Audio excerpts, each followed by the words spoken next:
আসসালামু আলাইকুম everyone, welcome back to my channel. আজকে আমি আপনাদের সঙ্গে শেয়ার করব চিংড়ি মাছ দিয়ে চিংড়ি শুটকি দিয়ে বেগুনের রেসিপি। আর এভাবে যদি চিংড়ি শুটকি দিয়ে বেগুনের রেসিপিটা তৈরি করেন তাহলে সবাই কিন্তু খুবই মজা করে খাবে। আর চিংড়ি শুটকির ভর্তা কিংবা ভুনা সব কিছুই খেয়েছেন। আর এই চিংড়ি শুটকি বেগুন দিয়ে যদি রান্না করা হয় তাহলে কিন্তু খুবই মজার হয়। এই জন্য আমি প্রথমে শুটকিগুলোকে খুব ভালোভাবে ধুয়ে নিব। এই জন্য ফুটন্ত গরম পানি দিয়েছি, সামান্য পরিমাণ লবণ দিয়েছি, দিয়ে খুব ভালোভাবে নেড়ে চেড়ে ধুয়ে নিচ্ছি। আর খুব ময়লা থাকে শুটকিতে, অবশ্যই খুব ভালোভাবে ধোয়ার চেষ্টা করবেন। আর কয়েকবার পানিটা পাল্টে পাল্টে ধুয়ে নিতে হবে। আর এখনও যারা আমার চ্যানেলটি সাবস্ক্রাইব করেনি তাদের জন্য সাবস্ক্রাইব করা অনুরোধ রইল। এই পর্যায়ে আমি নেড়ে চেড়ে খুব ভালোভাবে ধুয়ে নিচ্ছি। যেহেতু গরম সেই জন্য একটা চামচের সাহায্যে নেড়ে নিচ্ছি খুব ভালোভাবে। এই পর্যায়ে আমি একটা বাটিতে উঠিয়ে নিচ্ছি। বাটিতে উঠিয়ে নিয়ে তারপরে আমি ঠান্ডা পানি দিয়ে কয়েকবার পানিটা পাল্টে পাল্টে খুব ভালোভাবে ধুয়ে নিব। খুব ভালোভাবে ধুয়ে নিয়েছি। এখন লেবু দিয়ে এবং সামান্য লবণ দিয়ে কিছুক্ষণ মাখিয়ে রেখে দিব। তাহলে কিন্তু শুটকির যে একটা এক্সট্রা স্মেল থাকে সেটা কিন্তু আর থাকবে না।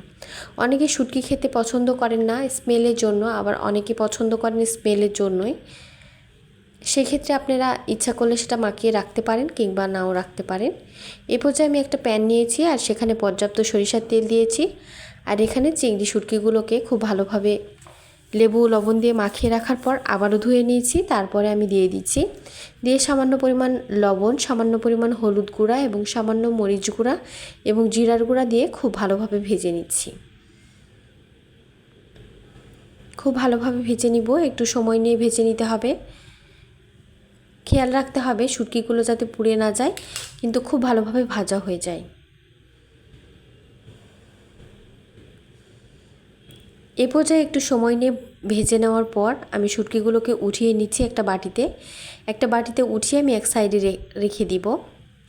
আর এখনও যারা আমার রেসিপি দেখছেন কিন্তু লাইক দেননি, প্লিজ একটা লাইক দিয়ে দিবেন। এই পর্যায়ে আমি একই তেলে দিয়ে দিচ্ছি পেঁয়াজ কুচি এবং একটা রসুন আমি কোয়া করে নিয়েছি, দিয়ে খুব ভালোভাবে ভেজে নিচ্ছি। আর কাঁচামরিচগুলো ফালি করে নিয়েছি। এ পর্যায়ে খুব ভালোভাবে ভেজে নেওয়ার পর দিয়ে দিচ্ছি সামান্য পরিমাণ আস্ত জিরা। আস্ত জিরাটা দিলে আসলে ফ্লেভারটা অনেক বেশি ভালো আসে, আর তেলে দিলে আরও বেশি ফ্লেভার ভালো আসে। এ পর্যায়ে আমি দিয়ে দিচ্ছি সামান্য পরিমাণ পানি, খুবই সামান্য পরিমাণ পানি দিয়ে দিতে হবে। দিয়ে এক চামচ লবণ দিয়ে দিচ্ছি সামান্য পরিমাণ হলুদ গুঁড়া, সামান্য পরিমাণ মরিচ গুঁড়া এবং দিয়ে দিব জিরার গুঁড়া এবং সামান্য পরিমাণ গরম মশলার গুঁড়া। আর দিয়ে দিচ্ছি আদা রসুন বাটা হাফ চামচের মতো, দিয়ে খুব ভালোভাবে নেড়েচেড়ে ভেজে নিতে হবে।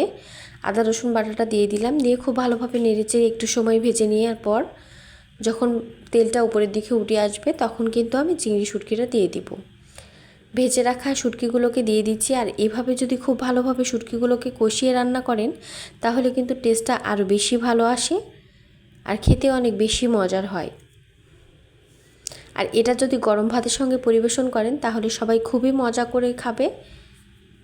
চাইলে একবার এটা ট্রাই করে দেখতে পারেন। এ পর্যায়ে দিয়ে দিচ্ছি বেগুনগুলোকে আমি কিন্তু আগের থেকে ভেজে নিইনি, এর মধ্যেই ভেজে নিব। খুব ভালোভাবে কষিয়ে নিচ্ছি মশলাগুলোর সঙ্গে, আর বেগুনগুলোকে খুব ভালোভাবে ভেজে নিতে হবে।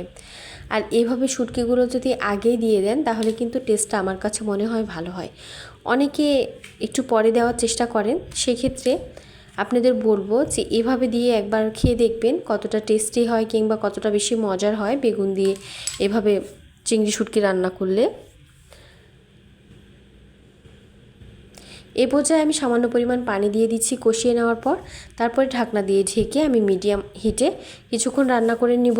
বেশিক্ষণ আমি কিন্তু বেশি পানি দিয়ে দিব না, আর মিডিয়াম হিটে রান্না করে নিব যাতে বেগুনগুলো একদমই গলে না যায়, সেদিকে খেয়াল রাখতে হবে। আর আমার রেসিপি ভালো লাগলে অবশ্যই চ্যানেলটি সাবস্ক্রাইব করবেন এবং পাশে থাকা বেল আইকন ক্লিক করবেন। এই পর্যায়ে পানিটা একদম শুকিয়ে যাওয়ার পর কিন্তু আমি উঠিয়ে দেখিয়ে দিচ্ছি আর দিয়ে দিয়েছি সামান্য পরিমাণ সরিষার তেল, দিয়ে ঢাকনা দিয়ে ঢেকে আমি আবারও কিছুক্ষণ এটাকে রান্না করে নিব ঢাকনাটা খুলেই। নেড়ে চেড়ে দিচ্ছি। বেশি নাড়াচাড়া করার দরকার নেই, এমনিতে এটা হয়ে যাবে এখন। এ পর্যায়ে আমি চুলাটা অফ করে রেখে দিব আর পরিবেশন করে দেখিয়ে দিচ্ছি কতটা লোভনীয় দেখতে হয়েছে, খেতে হয়েছে অসম্ভব মজার। আর এতক্ষণ যারাই আমার সঙ্গে ছিলেন তাদেরকে অসংখ্য ধন্যবাদ জানিয়ে এবং পরবর্তী রেসিপি দেখার আমন্ত্রণ জানিয়ে আজকের মতো বিদায় নিচ্ছি। দেখেই বুঝতে পারছেন কতটা লোভনীয় হয়েছে। আল্লাহ হাফেজ।